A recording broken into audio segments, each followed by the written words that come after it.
What's up, YouTube? This is Lemo Footy. Today we're going to be going over the 16 signings made by Manchester United under Erik Ten Hag. Before we get into all these signings, if you like this video, make sure to comment, like, and subscribe. I really appreciate it. Alright, let's get into these signings. So to clarify how we're going to be ranking these 16 players, we basically have 5 categories. At the bottom, we have cheeks. Basically, the bottom of the barrel, the worst of the worst of the signings under Erik Ten Hag. After cheeks, we have irrelevant. This is basically for all of the random players United have gotten on loan, which haven't really worked out, just basically been irrelevant. After that, we have I, basically meaning, yeah, they've been I. Then, on top of that, we have getting there, and on top, we have, okay, this was a decent signing for the few people out of this list who actually were good signings under Erik Ten Hag. Kicking the list off, we have Reguilon. I mean, this is the best one to just qualify as irrelevant. In 6 months, I won't remember that he was at Manchester United. Next up, we have Johnny Evans. You know, I'm going to put him in I. He's not completely cheeks. He's definitely not irrelevant.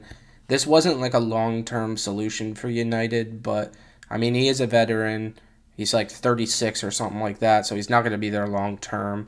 But I wouldn't qualify him as irrelevant. I'm going to put Johnny Evans in I. Next up, we have Amrabat. I mean, to be perfectly honest with you, he is very lucky to not be in cheeks. Pause. But I'm going to put him in irrelevant just because I think this is another example of just a random loan that United got, and we're just not going to remember this in a couple of years. Next up, we have Malacia. I'm going to put him in getting there, to be perfectly honest with you. I think, to be fair, he's not cheeks. He's not irrelevant. I wouldn't even say he's I. I would put him in getting there. He's a young player. They didn't buy him for that much. I think it's weird that they signed a left back. One of their best players is a left back, Luke Shaw. But I don't think that he is as bad of a player as the rest of these guys. I don't think he's in that first tier yet, but we can put him in getting there. Next up, we have Eriksen.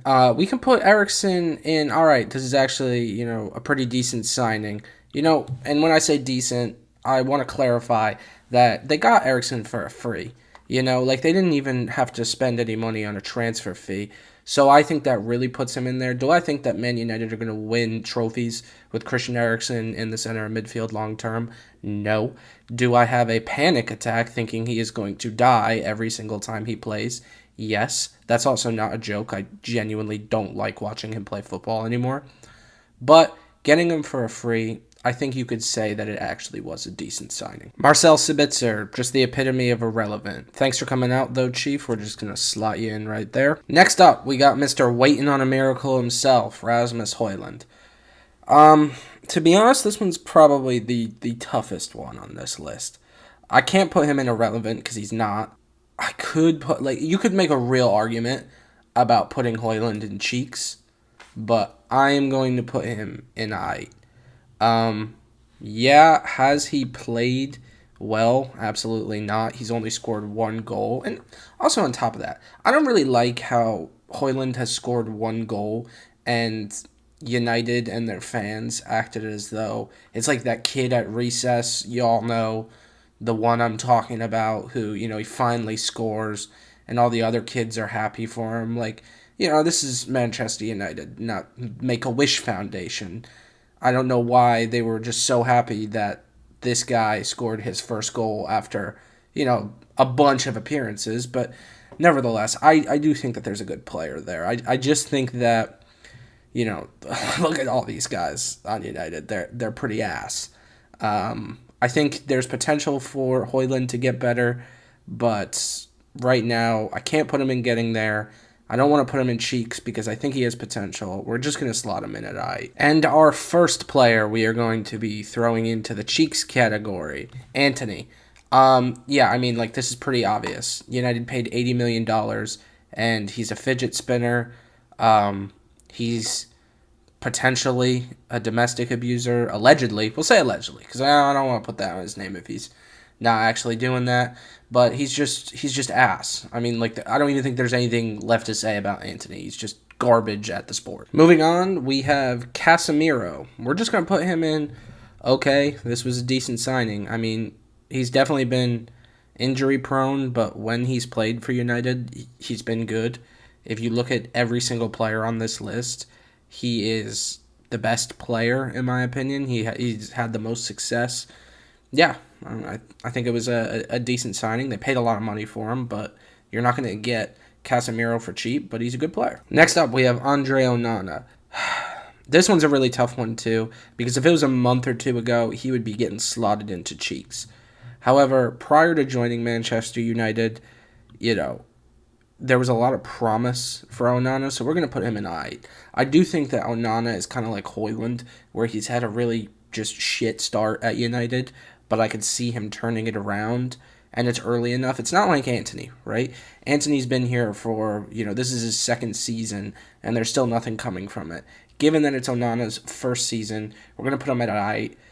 He could really be in cheeks, but I'm being kind of nice to him today. Okay, next up, we're going to put Butland, Dubravka, and Bayender all irrelevant because they all have been irrelevant. Next up, the pick that's probably going to get me slated the most out of this list, I'm going to put Money Mace in getting there. And a lot of people are going to be upset with that, mainly because he barely has played for United due to injury. And when he was most recently on Chelsea, his form was kind of shit. Why I will put Mason Mount in getting there over someone like an Onana or Højlund, who, also have struggled since coming to United, is I've seen Mason Mount play well in the Premier League.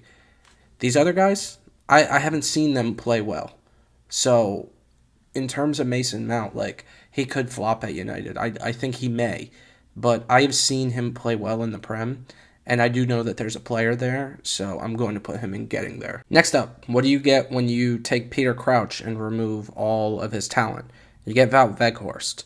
Absolute and utter cheeks. And don't worry, United supporters, we're going to end on a high. I am going to put Lisandro Martinez, and okay, that was a decent signing. I do think he was a pretty good signing.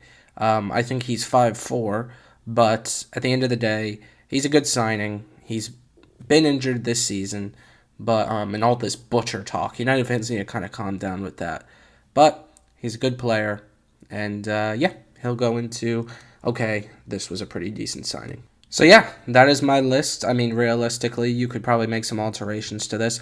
All of these guys are irrelevant. You could realistically fit them into cheeks, but I don't think that they... Like, Reguilon, are we really going to compare how cheeks he's been to the likes of Antony or Wout Weghorst? No. And, these three goalkeepers are just completely irrelevant, as is Sabitzer as far as I'm concerned. Could you fit Onana and Højlund into cheeks? You absolutely could. I think most of the people on this list are cheeks, but for the sake of the video, I decided to be kind of nice. Let me know what you guys think. Did I make some good choices? Did I make some bad ones? Let me know down in the comments. Don't forget to like and subscribe, and thanks for watching. Peace.